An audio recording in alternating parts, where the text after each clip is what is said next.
Iran ने यह जंग जीत ली है। ईरान ने जंग में दुश्मन को चारों खाने चित कर दिया है। जंग में दुश्मन अब छुपने की कोशिश कर रहा है।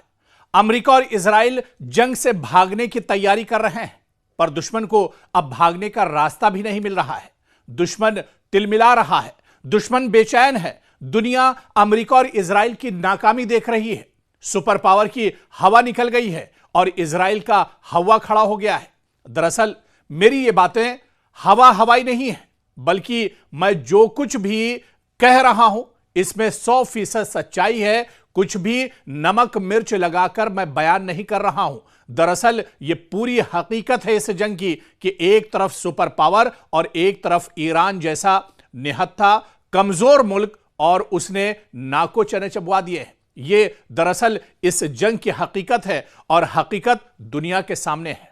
आप खुशकिस्मत हैं कि अमेरिका और इजराइल की पसपाई देख पा रहे हैं। अरब ममालिक को डरा कर रखने वाला अमेरिका आज खुद डरा सहमा हुआ है।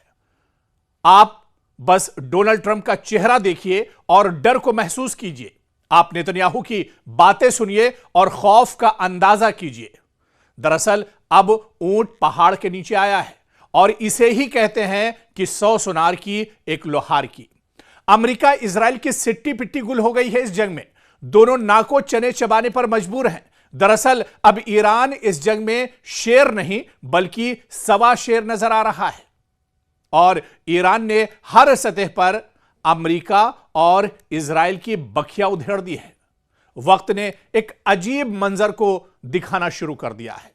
मशरिक़ वुस्ता की सियासत में ताकत के तवाजुन बदलते नजर आ रहे हैं और ईरान पहले से कहीं ज्यादा पुरएतमाद, ताकतवर और मजबूत इस जंग में दिखाई दे रहा है। दूसरी तरफ अमेरिका और इजराइल जो कभी अपनी ताकत के जोम में खित्ते को अपनी मर्जी से चलाते थे, अब एक मुश्किल और बहुत पेचीदा सूरत हाल में घिरे दिखाई देते हैं। बयानात में सख्ती जरूर है, लेकिन जमीनी हकायक पहले जैसे सादा नहीं रहे। डोनाल्ड ट्रंप जैसे रहनुमाओं के दावे हों या बेंयामिन नेतन्याहू की हिकमत अमली, इन सब पर अब सवालात उठ रहे हैं। दुनिया अब हर कदम को ज्यादा गौर से देख रही है और ताकत का वो तासुर जो कभी काबिले चैलेंज लगता था, जो कभी अब एक तरह से ये ममालिक आजमाइश में आ गए हैं। यह कहना कबल अज वक्त होगा कि कोई फरीक मुकम्मल तौर पर जीत चुका है या हार चुका है, लेकिन यह जरूर कहा जा सकता है कि खित्ता अब नए मोड़ पर खड़ा है।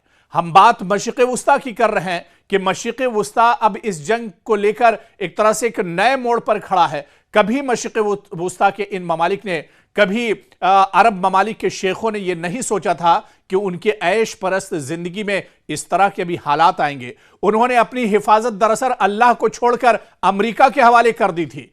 उनका पूरा जो दारोमदार था वो अमेरिका की सिक्योरिटी पर था और यही वजह है, आप देखिए कि पूरे मशरिक़ वुस्ता में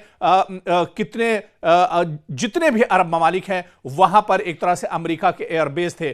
50,000 अमेरिकी फौज दरअसल इन अरब शेखों की एक तरह से अरब के लोगों की हिफाजत के लिए मामूर थे और अमेरिका इनसे मोटी रकम लेता था, इनसे अरबों खरबों रुपये एक तरह से वसूल करता था। लेकिन अब उसी अमेरिका की पोल खुल गई है। आज वही अमेरिका जो सऊदी के मुसलमानों की हिफाजत का दम भरता था, जो पूरे मशरिक़ वुस्ता के जो ममालिक हैं उनकी सिक्योरिटी के बड़े बड़े दावे करता था, आज वो खुद अपनी हिफाजत नहीं कर पा रहा है। और आप देखिए कि ये पूरा जो खित्ता है अब एक नए मोड़ पर आकर खड़ा हो गया है, जहां हर फैसला, हर रद्द अमल और हर कदम के दूररस असरात हैं। और ईरान ने ऐसी मार मारी है इजराइल और अमेरिका को, जैसे अमेरिका और इजराइल जिसे एक तरह से याद रखेंगे। कुछ मुबस्सिरीन के मुताबिक हालिया कशीदगी और मुकाबलों में ईरान ने न सिर्फ अपने दिफा को मजबूत किया है, बल्कि अपने मुखालिफिन को भी यह पैगाम दिया कि अब वो पहले जैसा कमजोर या तनहा मुल्क नहीं रहा। इस बयानिए में ईरान को एक ऐसी कुव्वत के तौर पर पेश किया जा रहा है जो दबाव का मुकाबला करने की सलाहियत भी रखती है और खित्ते में अपनी जगह मनवा भी रहा है, वो अपने आप का लोहा मनवा रहा है। और दूसरी तरफ आप देखिए सिक्के का जो दूसरा पहलू है कि अमेरिका और इजराइल जो तवील अरसे से खित्ते में अपनी बरतरी कायम किए हुए थे, अरब ममालिक पर इनकी दादागिरी चलती थी और अब एक पेचीदा और बहुत ज्यादा पेचीदा और गैर यकीनी सूरत हाल का सामना करते नजर आ रहे हैं इजराइल और अमेरिका। इनके बयानात में सख्ती और जोम जरूर दिखता है, लेकिन जमीनी हकायक अगर आप देखिए, उठाकर अगर आप देखिए, तो ये दरअसल इस जंग में बुरी तरह से फंसते हुए नजर आ रहे हैं। हर कदम अब ज्यादा हिसाब किताब और एहतियात का मुतकाजी नजर आ रहा है। अब ईरान ने रिवायती जंग के बजाय एक मुख्तलिफ हिकमत अमली अपनाई है। इस जंग को पहले दिन से आप उठाकर देख लीजिए। दरअसल इस जंग की शुरुआत इजराइल और अमेरिका ने की थी। मुश्तरका तौर पर इस जंग की शुरुआत अमेरिका और इजराइल ने की थी, उनकी हिकमत अमली थी। दरअसल यहां पर एक चीज यह भी समझनी होगी, यह ताकत की लड़ाई नहीं है। अगर यह लड़ाई ताकत की होती, असलहा और गोला बारूद की होती, लेटेस्ट हथियार की होती, मिसाइल और ड्रोन की होती, तो फिर अमेरिका और इजराइल कब की यह जंग जीत चुके होते। लेकिन यह जंग दरअसल इत्तेहाद की है। यह जंग दरअसल अमेरिका के ईरान के इत्तेहाद का इम्तिहान था।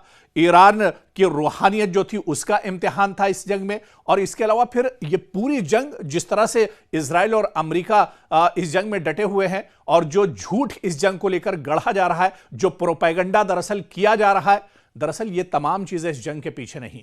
ये जंग दरअसल ग्रेटर इजराइल को लेकर थी। बहुत से मौकों पर हमने इस बात का जिक्र किया है कि दरअसल लबनान को इजराइल हथियाना चाह रहा है, लबनान पर लगातार अटैक किए जा रहे हैं। इसके अलावा पूरे फिलिस्तीन को इजराइल अपनाना चाह रहा है, हड़पना चाह रहा है, और पूरे गजा को एक तरह से वो पहले ही हड़प चुका है। और इसी तरह से वेस्ट बैंक का जो मगरबी किनारे का हिस्सा है उसे एक तरह से हड़प चुका है। पूरा यरूशलेम एक तरह से हड़प चुका है, जहां पर किबला अव्वल एक तरह से अभी भी है मुसलमानों का, उसे पूरे तौर से हड़प चुका है। तो दरअसल ये पूरे ग्रेटर इजराइल का मंसूबा है, और इस घिनौनी और नापाक मंसूबे में अमेरिका भी एक तरह से इजराइल के साथ खड़ा है। तो कहीं ना कहीं आप देखिए कि अब इस लड़ाई में कौन पसपा हो रहा है, कौन हार रहा है, किसे शिकस्त एक तरह से उठानी पड़ रही है, ये तमाम चीज एक तरह से अब वाज़े हो गई है। और हकीकत यह है कि मशरिक़ वुस्ता एक नए दौर में अब दाखिल हो रहा है, जहां ताकत सिर्फ हथियारों से नहीं बल्कि हिकमत अमली, इत्तेहाद और सब्र से तय हो रही है। ईरान का बढ़ता हुआ एतमाद एक हकीकत है जिसे दुनिया देख रही है, और दुनिया इसे एक तरह से महसूस भी कर रही है कि निहत्था ईरान आज किस मजबूती के साथ खड़ा है। दरअसल ईरान भी यह महसूस कर रहा है कि मशरिक़ वुस्ता में अगर यह जंग ईरान हार जाता है तो पूरे आलम इस्लाम के जो मुसलमान हैं उनके लिए यह बहुत बड़ा झटका होगा। और जो नापाक मंसूबा इजराइल का है, इजराइल अपने उस नापाक मंसूबे में एक तरह से कामयाब हो जाएगा। यानी ग्रेटर इजराइल, यानी इजराइल का और ज्यादा जो दायरा है वो एक तरह से पूरे मशरिक़ वुस्ता में फैल जाएगा। और पूरे मशरिक़ वुस्ता में आप देखिए कि अरब शेख तो इस लायक नहीं थे, लेकिन ईरान इतना मजबूत जरूर था, ईरान के अंदर वो हौसला और अज़्म जरूर था कि वो दुश्मन का डट कर मुकाबला कर सकता। क्योंकि पूरे मशरिक़ वुस्ता में जो सबसे बड़ी ताकत है, जो सबसे मजबूत ताकत है, वो दरअसल ईरान की है। और इसी वजह से अमेरिका और इजराइल ईरान को जो एक रोड़ा है ग्रेटर इजराइल में, उसे हटाने की कोशिश कर रहे हैं, और इसे ईरान बहुत अच्छे से समझ रहा है। इसी वजह से ईरान सिर्फ ताकत के साथ नहीं बल्कि पूरी हिकमत अमली के साथ इस जंग को लड़ रहा है। और अभी तक आप अगर इस जंग की तस्वीर उठाकर देखिए तो इस जंग में ईरान पूरी मजबूती के साथ डटा हुआ है, बल्कि दुश्मन को सोचने पर मजबूर कर दिया है। इजराइल अमेरिका इस जंग में फंस चुके हैं और उन्हें निकलने का रास्ता अब इस जंग से नजर नहीं आ रहा है।